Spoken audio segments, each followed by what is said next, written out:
ভরপুর পুষ্টিযুক্ত ডাল এক বাটি শুধুই খেয়ে নেওয়া যায়। ফোড়নে শুকনো লঙ্কা, কাঁচা লঙ্কা, গোটা জিরে, 7-8 কোয়া রসুন, দিলাম লম্বা করে কাটা বড় 2টো পেঁয়াজ। এই ডালটার মধ্যে আমি রিচ কোনো রকম মশলা ব্যবহার করিনি। দিলাম লম্বা করে কাটা গাজর। ঘরে যা যা সবজি থাকে সব দিয়ে দিতে পারেন। এবার দিলাম সজনে ডাঁটা। সজনে ডাঁটার মধ্যে ভরপুর পুষ্টি থাকে, এটা আমরা সবাই জানি। দিলাম পরিমাণ মতো নুন। 7-8 মিনিট খুব ভালো করে নাড়াচাড়া করে যখন সবজিগুলো মজে আসবে, এইবারে মশলাগুলো দিয়ে দেবো। শুকনো লঙ্কার গুঁড়ো, হলুদ, ধনের গুঁড়ো, জিরের গুঁড়ো। ব্যাস, আর আমি কোনো মশলা এর মধ্যে ব্যবহার করিনি।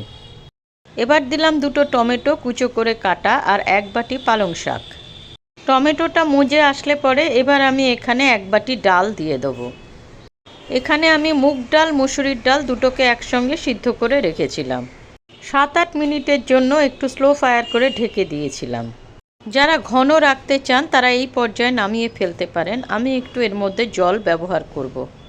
ভাত দিয়ে খাবো তো, তাই একটু পাতলা করে নিচ্ছি। পুষ্টিযুক্ত ডাল রেডি। দেখলেন তো কত ভরপুর পুষ্টি এর মধ্যে রয়েছে।